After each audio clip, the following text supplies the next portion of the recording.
so that they can't forget me in their life and they can't forget English. As long as English is there, I will be there for them. See, the word might, generally we think it is a past of may. May is the past, may is the present, might is the past. Will is the present, would is the past. Can is the present, could is the past. Likewise, we have a conception. Yes, might is the past. No doubt the might is the past. But might is past in some occasions. It is not past always. The word might has got 8 different meanings in 8 different situations. And I will show you how the word might on the screen first and then explain one by one. You need not take any screenshots or something like that. I will send you, the recordings are available. That is a shareable recordings, because I am just keeping all these things open. When once I start selling the products, those recordings are different. It has got music, it has got locking system, it has got background, everything will be there. So let me now share my screen and explain. I think it is on my WhatsApp.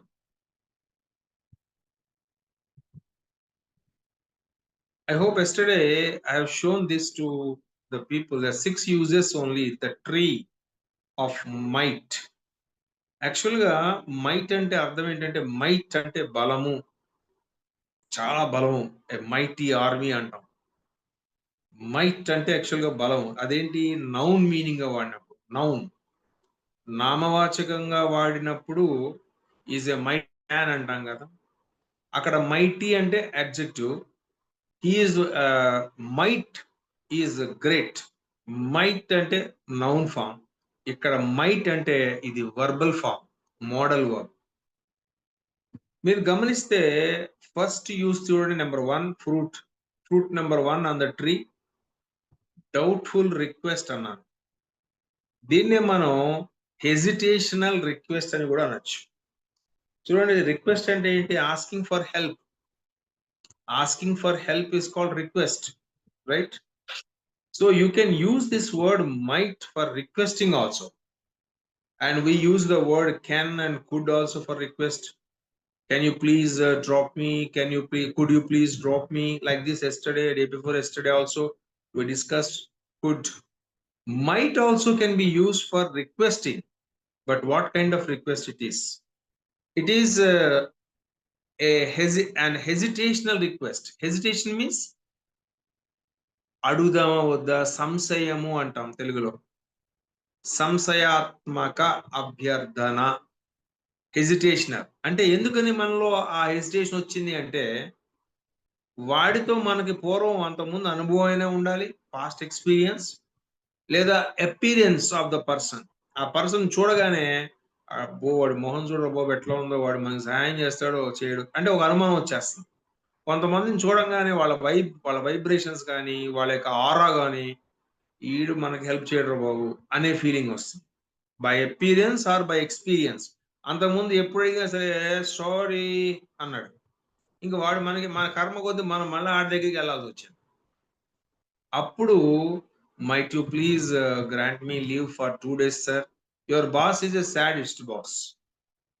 So this time you have to go to your home town, your grand మా passed away. Suppose అనుకుందాం, పోతూ నీకు ఒక 10 కోట్లు ఆస్తి ఇచ్చింది అనుకోండి, అమ్మాయ్యా అనుకున్నాం, పోతే పోయిందిలే కానీ ఓ 10 కోట్లు వచ్చినారో బాబు. సరే వెళ్ళి అడగాలి, ఉద్యోగం మానేస్తాం ఆటోమేటిక్గా. సో ఆ మేనేజర్ అంతకుముందు సార్ నాకు సెలవు ఏం లేదా, కొత్త ప్రాజెక్ట్ వచ్చి సెలవు అవుతావు నువ్వు బెలవుడి అంటారు. కానీ వెళ్ళి అడగాలి ఇప్పుడు, sir my to please grant me leave for 2 days my grand మా పాస్ట్.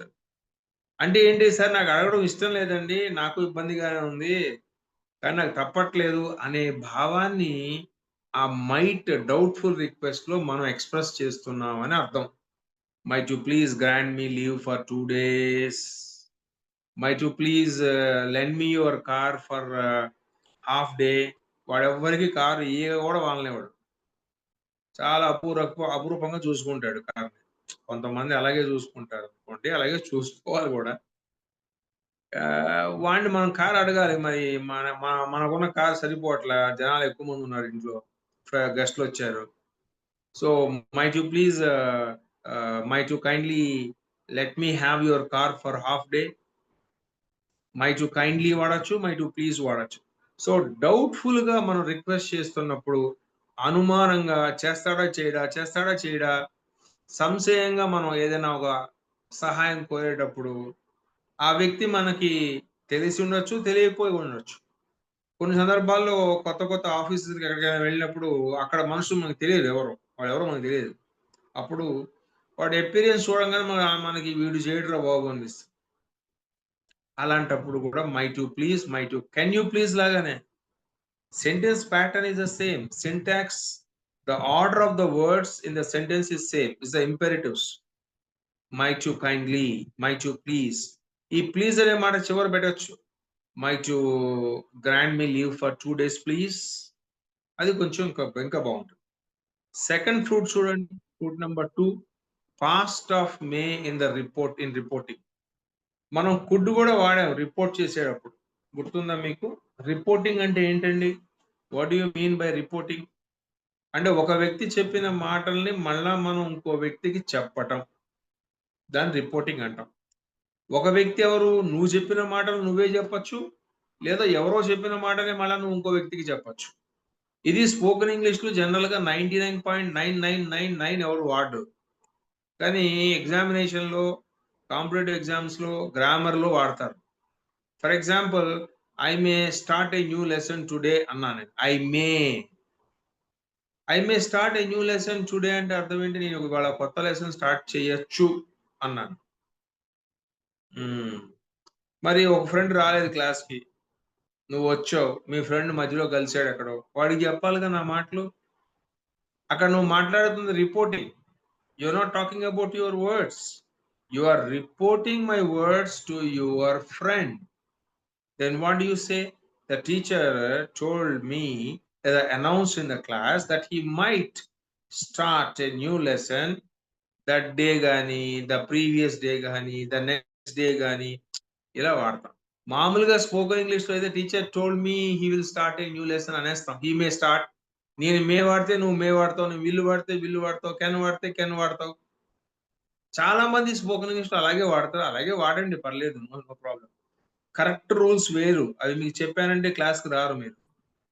అందువలన మీరిక్కడ గుర్తుపెట్టుకోవాల్సిందేంటంటే, రిపోర్ట్ చేసేటప్పుడు మైట్ అనే మాటని మే యొక్క ఈక్వలెంట్ పాస్ట్ టెన్స్‌గా వాడతాము.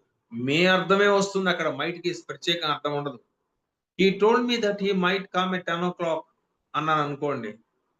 హి told me that he might come at 10:00 అన్నాను నేను. అంటే అర్థం ఏంటి? అతను 10 గంటలకి రావచ్చని చెప్పాడండి అని అర్థం. రావచ్చేమో అని చెప్పాడు అర్థం. రాదు. రావచ్చు. మే అర్థమే వస్తది. వాడు నీతో ఏమన్నాడు? ఐ మే కమ్ ఎట్ 10:00 అన్నాడు. నువ్వేమంటున్నావు ఇప్పుడు రిపోర్టింగ్‌లో? He told me that he might come అంటున్నావు.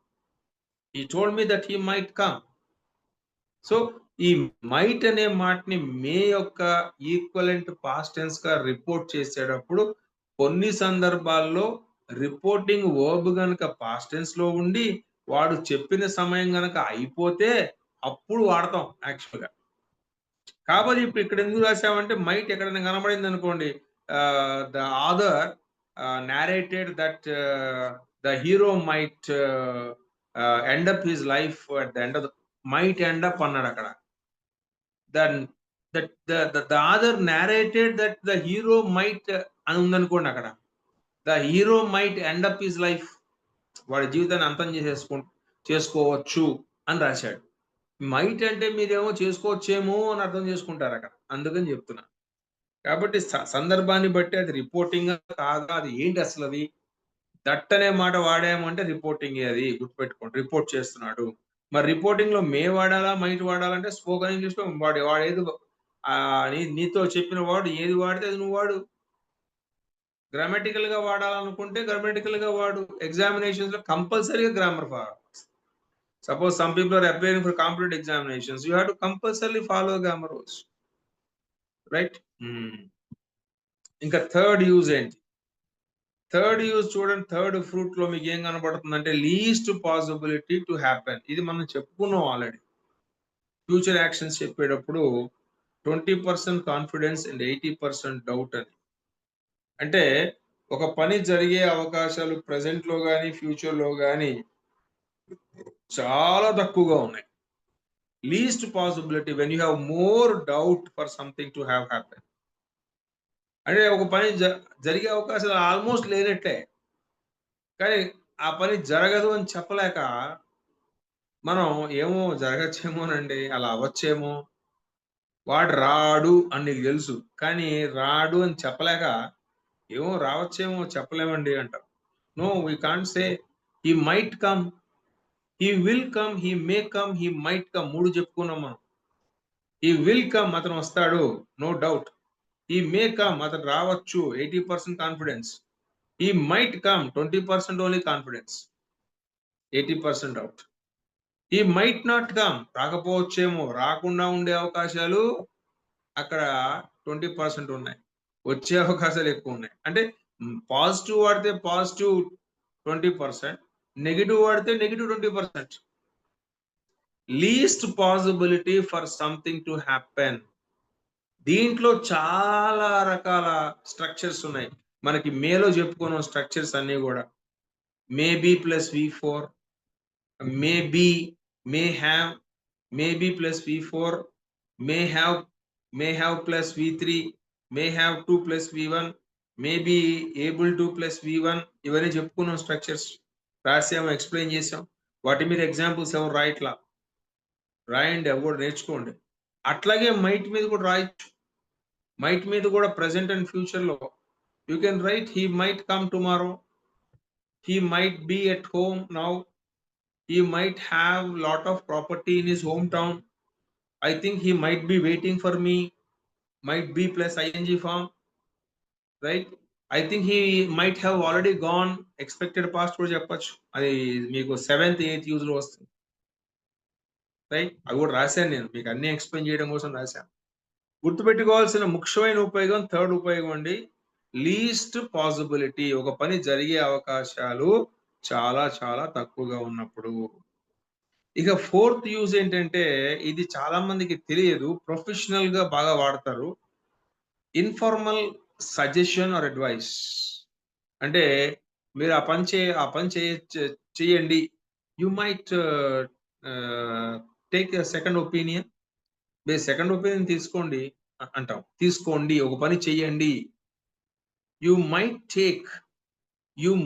Take second opinion. You might invest in mutual funds. You might invest on land. You might purchase 4 apartments, 4 flats if you have any funds. You might. That is called informal ga. Formal ga kaadu. అంటే మనం టూకీగా మనం మాట వరుసకి చెప్పే సలహాలు. మాట వరుసగా అంటాం కదా కొన్ని మాటలు. You might consult, you might register on matrimony.com for the marriage of your daughter.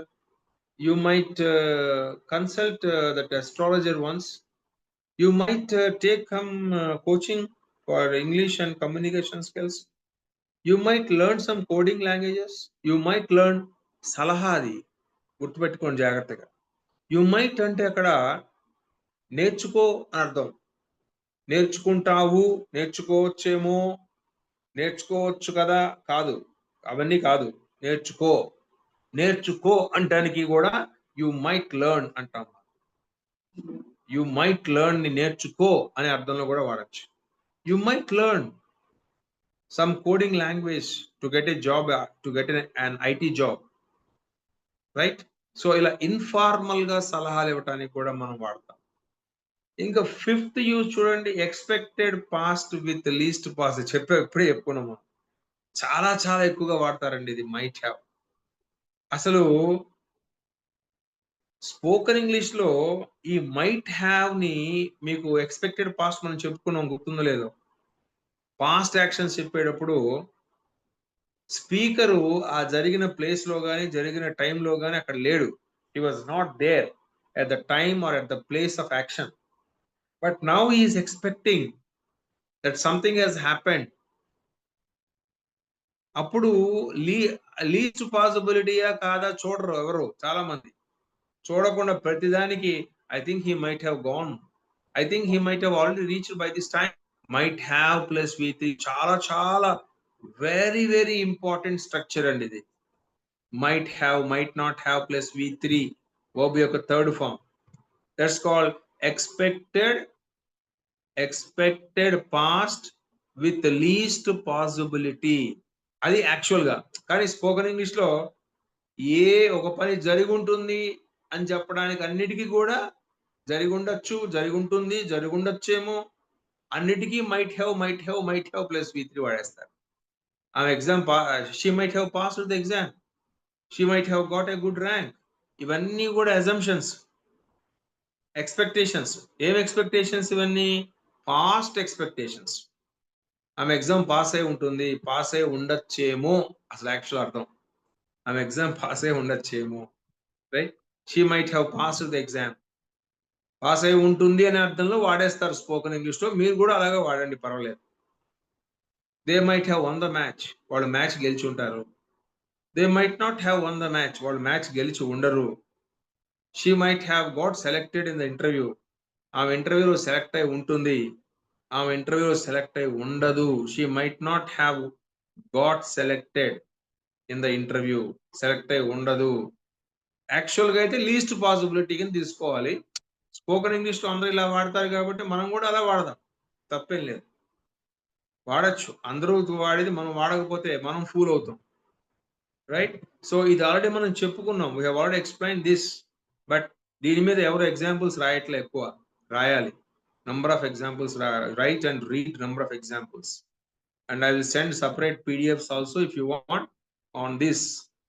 You can read the PDFs sentences as many times as possible. Then hypothetical past actions with if class తో మీకు if అనే chapter ఒకటి చెప్పాలండి, చెప్తాం మేము, వస్తుంది. దాంట్లో ఈ పని ఇలా జరిగితే ఆ పని అలా జరగచ్చేమో అని చెప్పడానికి, ఈ పని ఇలా జరిగి ఉన్నట్లయితే ఆ పని అలా జరిగి ఉండేదేమో. తెలుగు వచ్చా మీకు? తెలుగు మాట్లాడుతూ కొంతమంది తెలుగు అర్థం కాదు. చూడండి, if he comes I might come, if he comes the manager might accept, అతను వస్తే మేనేజర్ యాక్సెప్ట్ చేయొచ్చేమో. చూడండి, మైట్ యాక్సెప్ట్. కానీ హైపోథెటికల్ పాస్ట్ అంటే అర్థం ఏంటంటే అతను వచ్చి ఉన్నట్లయితే మేనేజర్ యాక్సెప్ట్ చేసి ఉండేవాడేమో.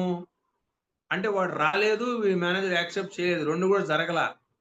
రియాలిటీలో రెండు జరగల. కానీ అది అలా జరుగున్నట్లయితే ఇది ఇలా జరుగుండేదేమో. జరుగుండేది అంటే వుడ్ హ్యావ్. జరగగలిగేది కుడ్ హ్యావ్. జరిగి ఉండాలి షుడ్ హ్యావ్. జరుగుండేదేమో మైట్ హ్యావ్. చూసారా? If you had come I would have received you, I might have received you. Would have అనకుండా మైట్ హ్యావ్ అంటున్నాం అంతే మనం. నువ్వు నాకు ఒక చిన్న ఫోన్ చేసి ఉన్నట్లయితే నేను వచ్చుండేవాడినేమో. నాకెందుకు ఫోన్ చేయలేదు నువ్వు? ఏమో వచ్చుండేవాడినేమో. If you had just given me a call I might have come. I would have come వచ్చుగా మీకు. ఐ కుడ్ హ్యావ్ కమ్ వచ్చుగా. అట్లాగే మైట్ హ్యావ్ కమ్ వచ్చుండే హైపోథెటికల్ పాస్ట్. జనరల్ గా ఇఫ్ లో వాడతాం. ఇఫ్ షీ హ్యాడ్, ఆమె చాలా శుద్ధం మొద్దండి ఒక అమ్మాయి. ఆ అమ్మాయి కష్టపడి చదివి ఉన్నట్లయితే ఏమో ఎగ్జామ్ పాస్ అయి ఉండేదేమో. అంటే కష్టపడి చదివినా కూడా అమ్మగారికి పాస్ అయ్యే అవకాశాలు లేవు, ఏమో పాస్ అయి ఉండేదేమో అని అర్థం అన్నమాట. If she had studied hardly అనకూడదు. If she had studied hard she might have passed the exam. If you had requested your parents, they might have accepted to your marriage. They might have accepted your love. మీ ప్రేమని వాళ్ళు అంగీకరించి ఉండేవాళ్ళేమో request చేసున్నట్లయితే. If you had waited for some time they might have agreed to your marriage. ఇట్లా hypothetical past కూడా మనం might have if clause తో కాంబినేషన్ లో వాడతాం. ఇంకా ఇది పోతే ఇంకొకసారి మీరు ఇది చూడండి.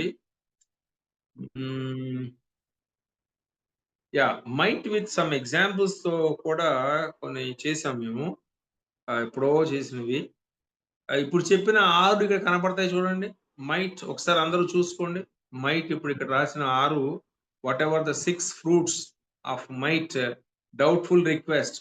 Might you grant me leave for today please. And second use might as a past of may in the reporting. He told me that he might come. Atanu రావచ్చు అని చెప్పాడు. Third one informal advice. You might take second opinion. ఇప్పుడు నేను చెప్పిన ఎగ్జాంపుల్సే. నువ్వు second opinion తీసుకో. You might take second opinion. Fourth use least possibility. She might get good rank. ఆమెకు మంచి ర్యాంక్ రావచ్చేమో చెప్పలేము. Least possibility. పాస్ట్ పాసిబిలిటీ అంటే if you told me I might do it. ఇది కూడా ఒకటి ఉందండి. పాస్ట్ పాసిబిలిటీ అంటే నువ్వు నాకు చెప్తే నేను చేస్తాను, నేను చేసి ఉండేవాడిని. నువ్వు నాకు చెప్తే నేను చేస్తాను, నువ్వు చెప్పలేదు. పాస్ట్ పాసిబిలిటీ అంటే పాస్ట్ లో పాసిబిలిటీ కూడా. అంటే ఇఫ్ యూ టోల్డ్ మీ, నాకు చెప్పి ఉన్నట్లయితే ఐ మైట్ డూ ఇట్, నేను చేస్తాను. దానికి దీనికి డిఫరెన్స్ ఏంటంటే ఇక్కడ వాడు చెప్పలేదు, నేను చేయలేదు కాదు, ఆ సిచ్యువేషనే జరగల.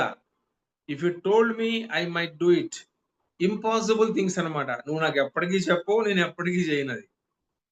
Past possibility. ఇది కొంచెం డెప్త్ చెప్పాలి. ఎలాగంటే నువ్వు స్కూటర్ అక్కడ పెట్టావంటే కొట్టేస్తారు, లోపల పెట్టరా బాబు అంటే ఆ పని జరగకుండా ఉండాలని మీ గిఫ్ట్ క్లాస్ లో వస్తుంది. ఎలాగంటే నాకే కనుక రెక్కలుంటే నేను హిమాలయాల మీదకి ఎగురుతా. నాకు రెక్కలు ఉండటం ఏంటి అసలు? నాకు రెక్కలు ఉండటం ఏంటి? It's a fantasy.